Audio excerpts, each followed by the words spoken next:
Hello, Scorpio, Sun, Moon, Rising, and Venus signs. Kamusta kayo? Sana po'y nasa mabuti kayong kalagayan. Welcome back po sa Star Tarot. At kung bago kayo rito, welcome din po kayo. Please subscribe, like, share my videos, and leave me a comment kung naka-resonate kayo. Thank you. So, we have Scorpio, we have reflection. So, maaari, no, na it's about time na for you to do some kind of reflection, introspection, diba? Kasi po pwede ng iba sa inyo dito, maaaring merong mga sitwasyon wherein po pwedeng naguguluhan, po pwedeng meron kayong importanteng kailangang pagdesisyonan, or maybe there is an opportunity, or there is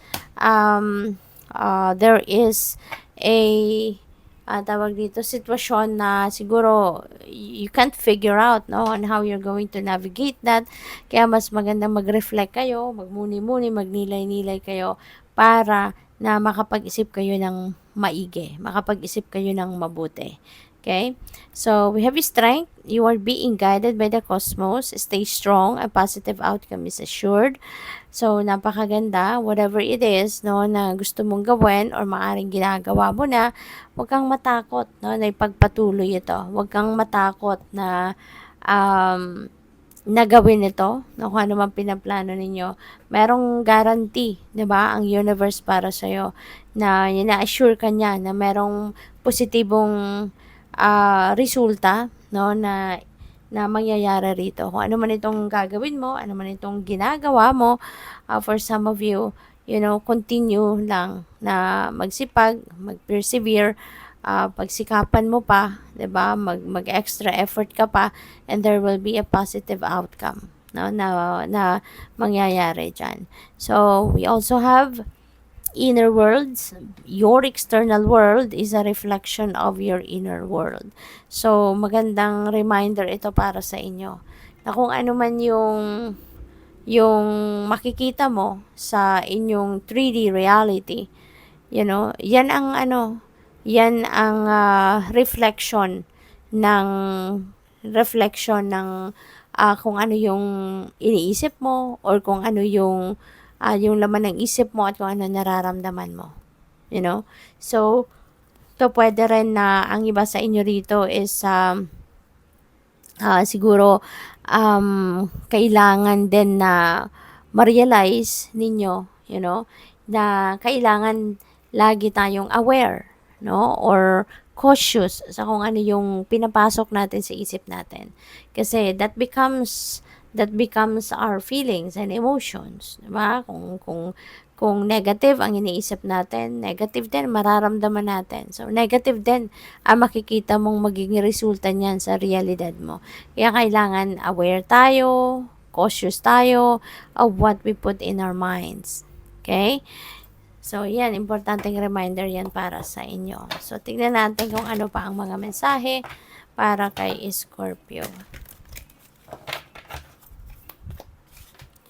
So, we have wisdom.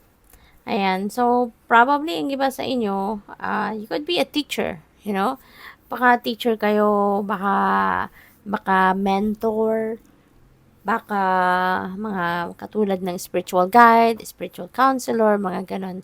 Spiritual teacher siguro ang iba sa inyo, no? That you are imparting your knowledge with other people, you're imparting your wisdom, nagsishare ka na kung ano ang alam mo. Nagsishare ka na kung ano mga natutunan mo din sa buhay in the past para na ma-inspire, yung mga tao. Ma-inspire sa'yo, sa mga sinasabi mo, sa mga kwento mo, ma-motivate mo sila. No? So, we also have patience, and very important din ito na reminder sa inyo na matuto kayong magpasensya. Diba? Matuto kayong magpasensya kasi very important yan, very vital, no? Yan sa buhay natin sa araw-araw. Kasi unang-una, 'di ba? Kung wala tayong pasensya, so pwedeng ma-irritable ka, pwedeng maging pwedeng magagalitin ka, 'di ba? Yung mga ganon. Kaya this is a very important reminder. At saka sa ibang bagay, no? Katulad na lamang ng kung ano man ang mga pinagdadasal natin, 'di ba? Hindi naman bawat sabihin natin, bawat hingin natin sa Panginoon, mangyayari agad, 'di ba? Ay ibibigay agad sa atin. Kasi hindi natin kontrolado ang mga yon, no? Maraming bagay ang hindi natin kontrolado. Kaya matuto tayong magpasensya, maghintay, 'di ba? Kasi divine timing, no? Lahat ng nangyayari sa buhay natin is according to divine order and timing. Kaya importante na marunong tayong magpasensya at magantay, 'di ba? Marunong tayong mag-surrender sa divine universe kasi siya naman ang nakakaalam ng lahat, hindi ba? Kaya 'yun, matutong magpasensya at isa pa, 'di ba, kunyari, meron tayong gustong gawin sa buhay, meron tayong ine-expect, 'di ba? But maybe it's involving another person. 'Di ba, hindi rin naman natin hawak ang buhay ng ibang tao. Hindi rin naman natin hawak yung isip nila, yung mga desisyon nila. Kaya kailangan din, 'di ba, na matuto tayong magpasensya, no? Pagpasensyahan natin sila. Kasi kahit gustong-gusto natin, no, na makuha na kung ano man ang hinihingi natin sa kanya, hindi natin alam kung ano din ang pinagdadaanan niya, 'di ba? Kung bakit nadi-delay, kung bakit hindi pa nangyayari, kung bakit hindi pa niya nadadala sa iyo, 'di ba? Yung mga gano'n. Kaya it's really important, no, to learn how to be patient. So, good luck. So, we also have disruption. Meron ditong shake up na pwedeng mangyari sa buhay ninyo, and this could be in any area of life, no? Depende yan sa inyong sitwasyon. So, pwedeng meron ditong a little shake up, pwedeng meron ditong medyo may kaguluhan, no? May kaguluhan. Pero alam mo kung ano man itong magugulo, it's because with that, makakapagsimula kang muli.